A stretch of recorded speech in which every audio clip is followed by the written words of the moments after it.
Students, आज हम पढ़ेंगे गुरुदयाल सिंह कृत सपनों के से दिन। गुरुदयाल सिंह जी, इनका जन्म 1933 में हुआ था। चलो हम शुरुआत करते हैं। पंजाब के जेतो कस्बे में 10 जनवरी 1933 को एक साधारण दस्तकार परिवार में जन्मे गुरुदयाल सिंह ने बचपन में कीलों हथौड़ों से काम लेते हुए शिक्षा पूरी की और कलम पकड़ी।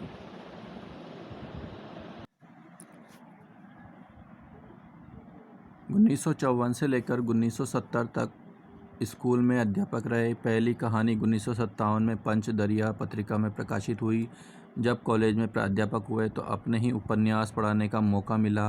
अंततः यूनिवर्सिटी में प्रोफेसर के पद से अवकाश ग्रहण कर लिया। गुरुदयाल ठेठ ग्रामीण परिवेश और भावबोध के लेखक के रूप में जाने जाते हैं। बड़े सहज रूप से वे अपने पात्रों का चयन खेतीहर मजदूरों, पिछड़े और दलित वर्गों के लोगों के बीच से करते हैं, जो सदियों से अपने समाज की उस दूषित व्यवस्था के शिकार हैं, जो पीढ़ी दर पीढ़ी उनकी शारीरिक हड्डियों को ही नहीं गलाती रही है, उनकी पूरी मानसिकता को दीनहीन और बेबस बनाए हुए है। पंजाबी भाषा में उल्लेखनीय योगदान के लिए उन्हें ज्ञानपीठ पुरस्कार से सम्मानित किया गया था और गुरुदयाल सिंह को अपने लेखन के लिए उन्हें साहित्य अकादमी पुरस्कार दिया गया था। सोवियत लैंड नेहरू सम्मान भी उन्हें रूस का सबसे फेमस जो है वो सम्मान है सोवियत लैंड नेहरू पुरस्कार। पंजाब की साहित्य अकादमी सहित कई अन्य पुरस्कारों से उन्हें सम्मानित होने का गौरव प्राप्त हुआ। उन्होंने बतौर लेखक कई देशों की यात्राएं भी की। उन्होंने अब तक 9 उपन्यास, 10 कहानी संग्रह, 1 नाटक, 1 एकांकी संग्रह, बाल साहित्य की 10 पुस्तकें, विविध गद्य की 2 पुस्तकों की रचना की है। गुरुदयाल सिंह की प्रमुख कृतियां हैं मड़ी का दीवा, अथ चांदनी रात, पांचवा पहर, सब देश पराया, सांझ सवेरे और आत्मकथा है क्या जानूं मैं कौन। उनकी आत्मकथा की क्या नाम है? क्या जानूं मैं कौन। कि अब हम देखते हैं इस कहानी का प्रतिपाद्य क्या है, अर्थात इस कहानी का मूल सारांश जो अगर हम देखते हैं तो इस सारांश में हमें देखने को मिलता है। प्रस्तुत आत्मकथांश, ये आत्मकथांश मतलब इनकी जो आत्मकथा है उस आत्मकथा का एक अंश है। इसमें लेखक ने अपनी प्रारंभिक शिक्षा होती है नर्सरी टू 8, इसे बोलते हैं प्रारंभिक शिक्षा। तो यानी कि 5th क्लास तक 8th क्लास तक जो पढ़ाई की जाती है, तो प्रारंभिक शिक्षा और रुचियों के चित्रण के माध्यम से, उनकी रुचियाँ किस किस में थी, उनके चित्रण के माध्यम से इस देश की लगभग 60 से 70 वर्ष पहले की किसान, खेतिहर मजदूर, दलित वर्ग की शिक्षा, रुचियों और शिक्षा के प्रति उनके दृष्टिकोण का चित्रण किया है। देखो 60 से 70 वर्ष पहले का मतलब क्या हो गया, देखो 60 से 70 वर्ष का पहले का मतलब हो गया 1950 की बात हो गई। देखो ठीक है, 1950 से 1960 के बीच में। तो हम यहाँ देख सकते हैं, देखो तो उन्होंने बतलाया कि समाज के निम्न वर्ग, विशेष रूप से ग्रामीणों के मन में शिक्षा के प्रति कोई दिलचस्पी नहीं थी। वे बच्चों को पुरानी पंजाबी लिपि और मुनीमगिरी की शिक्षा किसी तरह से दिलवाकर उनको बहिया लिखने यानी खाता बही हिसाब किताब रखने को प्रेरित किया करते थे कि बस इतना आ जाए। और स्कूल में शारीरिक दंड भी दिया जाता था। पिटाई के डर से सभी बच्चे स्कूल छोड़ देते थे। हाँ, लेकिन इंटरेस्ट था तो केवल किस में, स्काउटिंग और पीटी आदि में अवश्य रुचि लेते थे। ठीक है, तो उस समय जो है पढ़ाई के प्रति विशेष ग्रामीणों के मन में शिक्षा के प्रति कोई दिलचस्पी नहीं थी।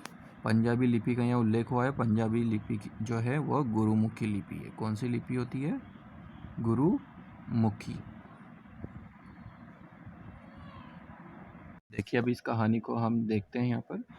सपनों के से दिन गुरुदयाल सिंह द्वारा लिखित उनकी आत्मकथा का एक अंश। इसमें लेखक ने आज से लगभग 60 से 70 वर्ष पहले के अपने विद्यालय जीवन का चित्रण किया है। लेखक के साथ खेलने वाले उसके सभी साथी इस देश के ग्रामीण इलाकों में रहने वाले निम्न वर्ग और दलित वर्ग के बच्चे हैं। निम्न वर्ग मतलब सबसे निचले और दलित वर्ग के बच्चे हैं। वे नंगे पाँव, फटी मेली सी कच्छी पहने, टूटे बटनों, फटे कुर्ते और बिखरे बालों वाले खेल के पीछे दीवाने बच्चे हैं। अर्थात वो खेलना ज़्यादा उनको इंटरेस्ट लगता है। घुटने, पाँव, पिंडलियों पर चोट खाए हुए, घुटने छिले हुए, पाँव में पिंडलियाँ, इन सभी पे कुछ ना कुछ घाव लगे हुए हैं, चोट खाए हुए हैं। इस चोट के लिए घर के सदस्यों से सहानुभूति की जगह पिटाई अधिक लगती थी, लेकिन फिर भी वो पिटकर भी खेल नहीं छोड़ने वाले बच्चे थे। ये सब बच्चे आसपास के गांव से आकर शहर में बसने वाले परिवारों के हैं। पढ़ने में न बच्चों की रुचि है न उनके माँ बापों की। हाँ, 6-8 महीने में पंजाबी प्राचीन लिपि और मुनीमी सीखना ही इन्हें उपयोगी लगता है। इन बच्चों में से आधे से अधिक बच्चे हरियाणा और राजस्थान से आकर मंडी में व्यापार या दुकानदारी करने आए परिवारों के थे, जिनकी भाषा भी समझ में नहीं आती थी, किंतु खेलते समय सब एक दूसरे की भाषा समझ जाते थे। कहते हैं बच्चे सच्चे मन के होते हैं, वो जल्दी ही एक दूसरे का अनुकरण करना सीख जाते हैं। बचपन में हरी घास और फूलों की सुगंध मनमोहक लगती है। लेखक को स्कूल के रास्ते में लगे अलियार झाड़ की नीम जैसी पत्तियों की महक बहुत भाती थी। स्कूल की क्यारियों में लगे गुलाब, गेंदा और मोतियों की सफ़ेद कलियों को कभी कभी तोड़कर सूंघने का अलग आनंद था।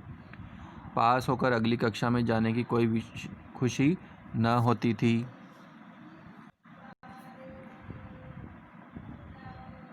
स्कूल की क्यारियों में लगे गुलाब, गेंदा और मोतियों की सफ़ेद कलियों को कभी कभी तोड़कर सूंघने का अलग ही आनंद होता था। पास होकर अगली कक्षा में जाने की कोई विशेष खुशी नहीं होती थी, क्योंकि पिछली कक्षा में पढ़ाने वाले शिक्षकों का डर सताता रहता था। ठीक है। 1.5-2 महीने की छुट्टियों के पहले 2-3 सप्ताहों में खूब खेल कूद होता था।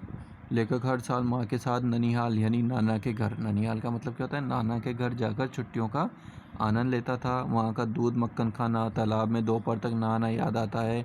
जिस साल नाना के घर नहीं जा पाते उस साल मंडी के तालाब में नहाकर गर्म रेत में लेटने और फिर तालाब में कूदने का कई बार क्रम तालाब में डूबते साथी को बचाने के प्रयत्न बड़े मज़ेदार हुआ करते थे। जब छुट्टियों का 1 महीना रह जाता तब अध्यापक द्वारा दिए गए गृह कार्यों को पूरा करने की सुध आती थी, किंतु कर लेंगे कहते कहते सोच 10 दिन और निकल जाते। शेष दिन गृह कार्य करते बहुत ही जल्दी बीत जाते। कुछ साथी गृह कार्य पूरा करने के बजाय अध्यापक की पिटाई खाना अधिक समझा करते थे, अर्थात वह गृह कार्य हॉलीडे वर्क जो होता है वो नहीं करते थे। पिटाई में बहादुरी दिखाने वाला नेता ओमा था, अर्थात सबसे ज़्यादा पिटाई कौन खाता था, ओमा खाता था, अर्थात पिटाई खा खा के वो ढीठ हो चुका था। ओमा अपनी किस्म का अलग था। उसका शरीर तो छोटा था किंतु उसका सिर बहुत बड़ा था। लड़ाई वह हाथ पैर से नहीं सिर से लड़ता था, अर्थात वह सीधी सिर से ज़्यादा प्रयोग करता था। उसका सिर जिसकी छाती में लग जाता था उसे अम्मा याद आ जाती थी। उसके सिर की टक्कर का नाम सबने रेल बम्बा रखा हुआ था। क्या रखा हुआ था, रेल बम्बा। लेखक का स्कूल बहुत छोटा था, अंग्रेजी के एच अक्षर के नक्शे से बना हुआ था, अर्थात इस प्रकार से स्कूल बना हुआ था वो, जिसमें ही आमने सामने बिल्डिंग्स थी और बीच में जो ऑफिस वगैरह कुछ ऐसा हुआ होगा। ठीक है। जिसमें 9 कमरे थे। हेडमास्टर मदन मोहन शर्मा जी थे। सुबह की प्रार्थना इस समय 12 थे। सब विद्यार्थी अपने कद के अनुसार अनुशासित ढंग से पंक्तिबद्ध खड़े होकर प्रार्थना करते। जरा सी चूक प्रीतमचंद पीटी मास्टर की आंखों की किरकिरी बन जाती। पीटी मास्टर थे वो जो है प्रीतमचंद जी, वो आंखें किरकिरी बन जाते। कैसे किरकिरी, अगर कोई जरा सी भी चूक करता तो उसे सज़ा मिलती। वे बहुत सख्त थे, गलती पर लड़कों की खाल खींच लेते थे। खाल खींचने का मतलब असलियत में खाल खींचना नहीं, बल्कि उन्हें कठोर दंड देना। स्कूल के हेडमास्टर बहुत उदार थे। वे चमड़ी नहीं उधेड़ते थे। गुस्सा आने पर हल्की सी चपत गाल पर लगाते थे, जो कष्टदायक नहीं मज़ेदार लगती थी। पहली कच्ची श्रेणी से लेकर कक्षा 4 तक 5-7 लड़कों को छोड़कर स्कूल सबके लिए हुआ था। सब रोते चिल्लाते स्कूल जाते थे। स्काउटिंग के अभ्यास के दौरान स्कूल बहुत अच्छा लगने लगा था। नीली पीली झंडियों को पीटी साहब जब ऊपर नीचे दाएं बाएं कराते तब सभी बच्चों को बहुत आनंद आता था। खाकी वर्दी, 2 रंगे रुमाल गले में और पीटी साहब के 1 2 3 के संबोधन बहुत भाते। संबोधन मतलब बोलते थे 1 2 3 स्टार्ट। कोई गलती न करने पर हमेशा डांटने वाले पीटी साहब की शाबाशी बड़ा आनंद देती थी। कभी कभी कोई बच्चे जो है अच्छा कार्य करते थे तो उनके प्रति जो है वो उन्हें जब आनंद मिलता था वो शाबाश बोलते थे, बहुत अच्छा बेटा। लेखक ने अपने परिवार में पहला लड़का था जो स्कूल गया। लेखक के 7 साल स्कूली शिक्षा के प्राप्त करने का एक बड़ा ही कारण था। हेडमास्टर साहब की कृपा से हर वर्ष पुरानी किताबें मिल जाती थी। उस ज़माने में केवल खाते पीते घर के ही बच्चे स्कूल जा पाते थे, और जो लेखक था वो एक गरीब लड़का था। ठीक है। लेखक को नई कक्षा में जाने का चाव कभी महसूस नहीं हुआ।